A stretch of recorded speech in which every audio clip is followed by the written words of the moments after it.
We do over 2 million euros a month with our Google Ads dropshipping business. 16 stores in multiple markets under multiple brands. And if I had to start over from scratch tomorrow with only a laptop and 1K starting budget, this is exactly what I would do. So in this video, I will explain you when to launch, when to scale, when to expand, and most importantly, what to avoid, because we have made mistakes in the past that will cost us tens, if not hundreds of thousands of dollars. So this is the exact blueprint I wish I had when we started. No shortcuts, no bullshit, just straight to the point. So I've made a complete roadmap to get from 0 to 2 million a month. And let's get started with phase 1, because I think this is where most people are in right now. They either never tried dropshipping, they either had bad experience with meta ads. So what we do is Google Ads dropshipping. In particular, fashion, we will get back on this later. But this is our core business, right? So when you want to get started, and this is the actual goal of phase 1, you want to have one store that focuses on one market and on one niche. And this focus is so important because most people fail by doing too much at once. The actual goal here, go live, get the first store picking up, and we build from there. You really need to have this focus, because if the fundamentals are not right, it will be very hard to make it in this day and age where all information is online for everyone. So, number 1, pick a market. There's a few things to consider when picking a market, and the most important things we really want is a market with local payment methods that we can have. Let's say, for example, in Germany, if you want to start selling in Germany, you need to have PayPal. PayPal is very hard to get payment processing with if you are doing dropshipping.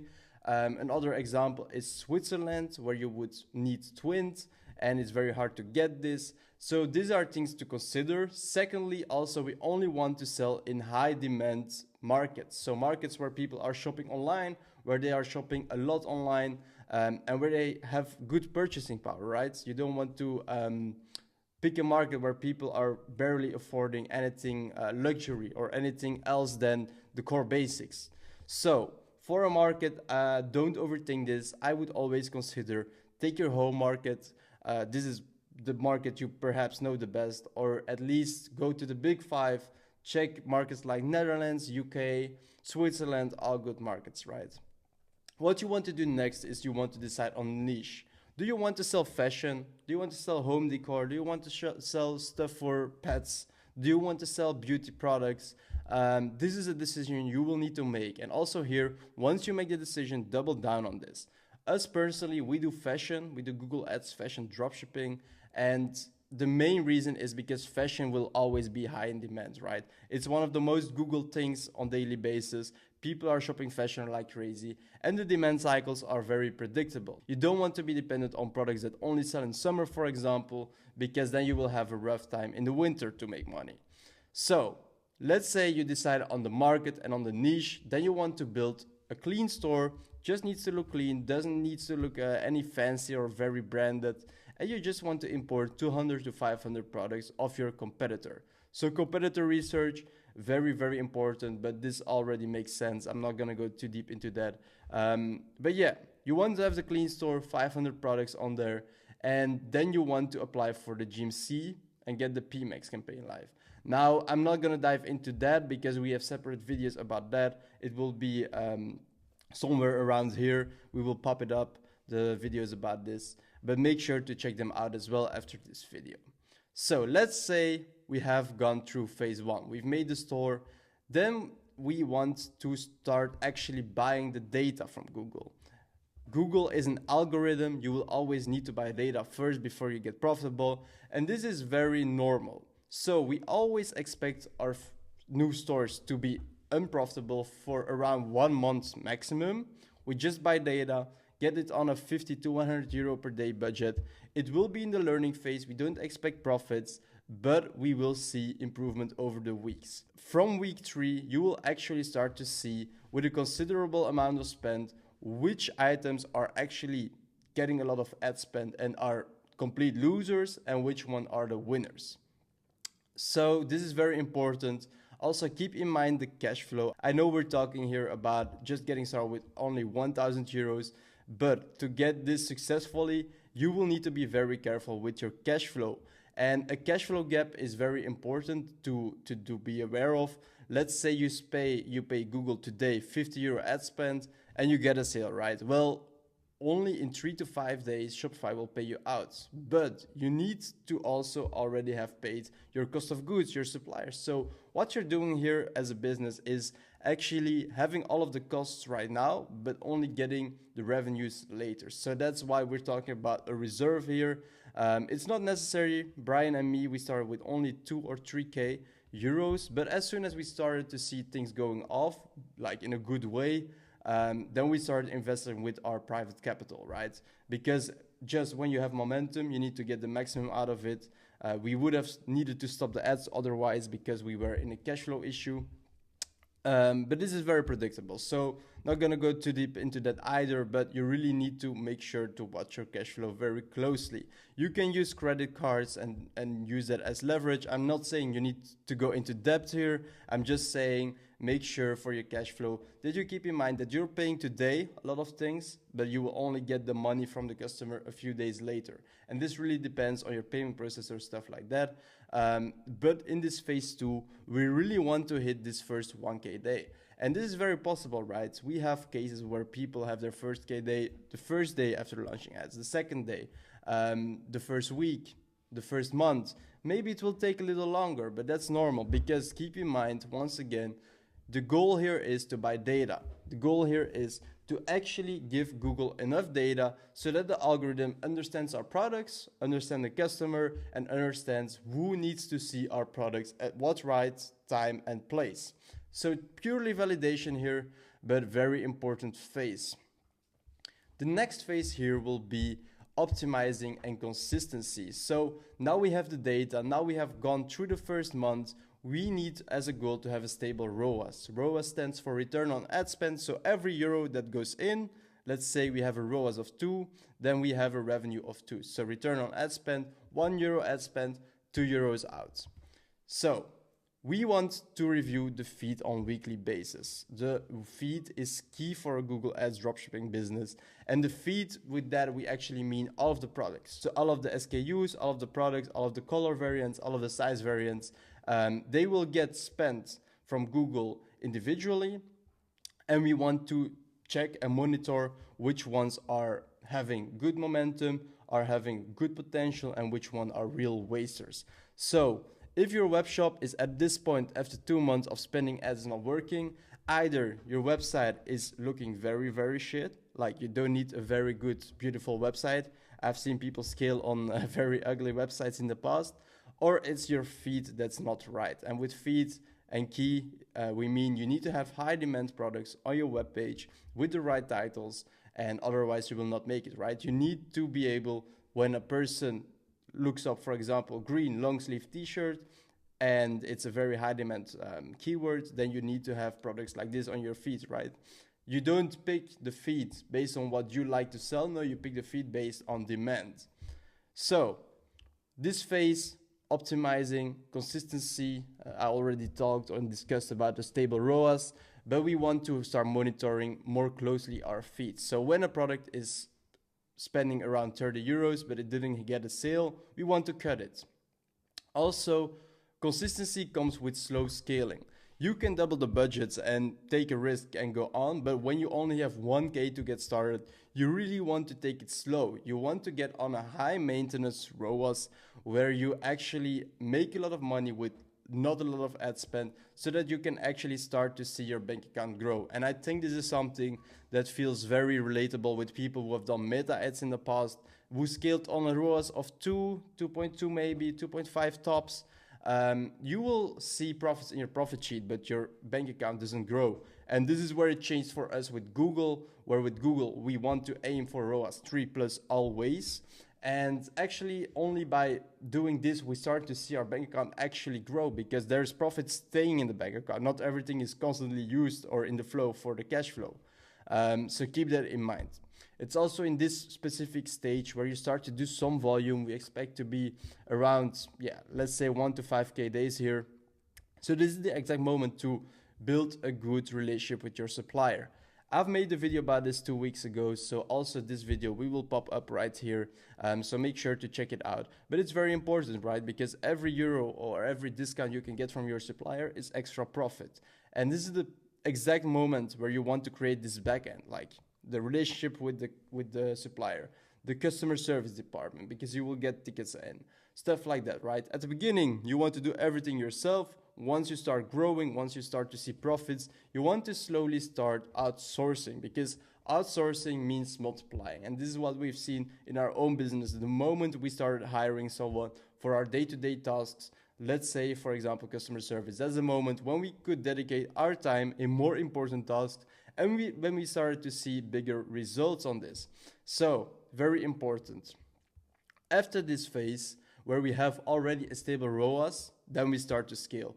And when you only start with 1k euros a day, it is very hard to maintenance your cash flow in a way that you can always keep on pushing, right? But it is possible. We have had so many people do it with only a few K in their bank, growing to multiple 6 figures in their bank over a certain period. I'm not saying you're gonna get rich quickly with dropshipping, but everything is possible. If you have the right margins, if you don't make the stupid mistakes that everyone makes when they just get started, then you will make it in Google Ads dropshipping for sure.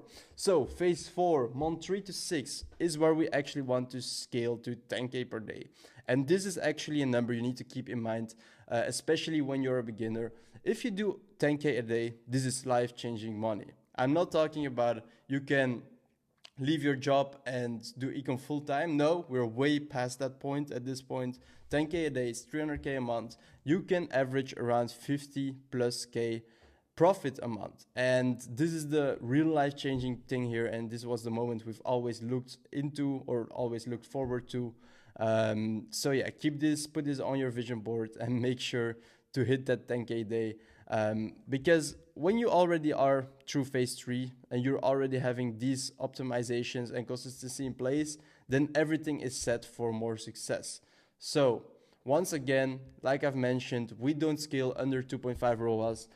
We want to be around 3 ROAS so that we can always have proper margins and proper profits at the end of the month. In this phase, how do you get here to 10k days? Well, actually, you don't change a lot. You still do the same thing, but you start to scale horizontally and vertically. So you add more winning products. That's horizontally. You add products to the feed. The feed will test the new products and you will see which ones are winners, which ones are losers all over again. This is a cycle, right? And vertically, you just put in more budget. As your bank account grows, as the ROAS stays consistent, you can start to increase the budget so that the revenue goes up as well. Now, I can go in very deeply on some media buying tactics here, but what we always do when we are in this phase, from 1k days actually, or even earlier, you want to have a media buyer on board. You just want to hire someone that has experience with Google Ads, because that's one variable you can take away, right? You know now that the media buyer is handling everything properly, that this variable is already good, like someone with experience is handling it, so that you can focus then on the feed, which is key, like we've mentioned here. So never go all in, always keep reserves, don't make stupid gambles on the business side as well. Always take calculated risk, but you never want to go all in. You always want to build some terms of buffer on the side, on your business account, so that if anything happens to the store, you're not down to zero again, but that you're still growing. So we'd never go all in. I also want to point out, for example, payment processing. If you, for example, sell in Germany, like we've mentioned, and you have PayPal, make sure to every day or every few days or every other day, take out the money from PayPal, because PayPal could block you just from one day to another day and your funds will be frozen. If you're very low in funds, this would be catastrophic or could mean the end of your business. So that's why we're writing down here, never go all in. And then we come to phase 5, which is actually the last phase. And this is the phase where if you make it through all of these phases, if you get to this phase, then you're set up for success for life. Because someone could do all of this with a lucky shot, but doing this one, phase 5, it's set for life, or at least set for a couple of years of good business, long-term business, and that's what we do it for, right? Not the quick wins, but long-term success. And this is actually where you start to build an empire, multiple stores and a team. Now, we've already talked about having a team, but this goes way deeper, right? This is the exact moment when your one store is on autopilot, so everything is sourced out. You have the customer service in place, you have the media buyer in place, you have the backend manager in place who manages everything here. And last but not least, of course, also the other day-to-day tasks or everything that comes hand in hand with this store, right? So as soon as you have this, you can now dedicate your time in building multiple stores like this because it's super scalable, right? When you have one customer service rep and the volume goes up on this one store, okay, that's gonna be hard and you might need a second one. But you can have 10 stores like this. We have 15 or 16 stores like this. So this is where things get very scalable with the same team that we started like 1.5 years ago with. We are still working with them, but they have upgraded from being the operations themselves to being team leader. Our customer service rep has now around 12, for example, around 12 reps underneath him. So he reports directly to us and he manages 12 other support agents. So super scalable, but you don't want to get started with a second store unless everything is on autopilot. Once again, focus is key. If you can't do one store properly, you will not be able to do multiple stores at all. So it's very important, but you want to stay in the same niche. You really want to be the best in one niche and then just scale it over multiple markets. Don't start with a home decor store here, a garden store there, a fashion store here, a beauty store there, because you will just make everything one big mess and you will not get the best into one certain field. We want to be the best in dropshipping, fashion with Google Ads. And actually we're growing into this every day still, like we are doing very great numbers. We are learning a lot. We have become an insane CEO, but still there's so many things to learn. And this is a good lesson. Be and stay a lifetime student, right? Keep learning. Don't think I know it. I'm still learning in our weekly calls in Inner Circle, for example, from people who do 5 and 10K a day. Like some people have had different coaches, have had different experiences, so you can always learn from everyone. But as mentioned before, okay, let's get back to this. VA for customer service is the first hire that you want to do. Second hire will be the media buyer. But like this, slowly you move to a full-on company. And also about our backend, like how our team structure is looking like. We have a video about that. Just scroll through the YouTube channel. But yeah, you want to move to a long-term success, and that's how you do it. You build a long-term team. You build an empire of multiple stores that are constantly cycling, so that if one GMC, for example, collapses tomorrow, you're not down to zero and you're not out of business. No, you have still couple of other stores, if not 10 of other stores in the back running, maybe with less momentum, but you still have a business life, right? So that's exactly where we want to go to. So the action plan and the actual start plan, so this is the phase 1, this is where a lot of people already don't start, right? A lot of people have many excuses to not get started, but it's really not that hard. Okay, cash flow is tight, this, that, bro, just get a job. Make sure to start learning because it doesn't come overnight, right? If you want to get something, you need to work for it. I've also tried many different businesses before this and always worked side jobs next to or to fund my business, right? And only now, after testing much and much of businesses, now we found a winning concept. And I'm literally explaining you here how to do it. So now your action plan is one market, one niche, 500 products, 50 euros daily budget, and create a store, get the GMC live, and you're just set up for success. And yeah, with that being said, if you want to have more guidance through every phase, then make sure to check out the AB Inner Circle, because we have about 50 plus videos covering A to Z, every specific topic I've mentioned here. But with just having this plan and just getting started, you will already get very far with Google Ads dropshipping. So if you want to check it out, the link is in bio. If you don't want to, just leave a thumbs up and subscribe to the channel, because we love putting some free value out there. There's so many noise in the e-com space, so we want to keep it real. All right, guys, this was it. My name was Arthur. Make sure to join the free Discord as well, and see you guys in the next video. Ciao.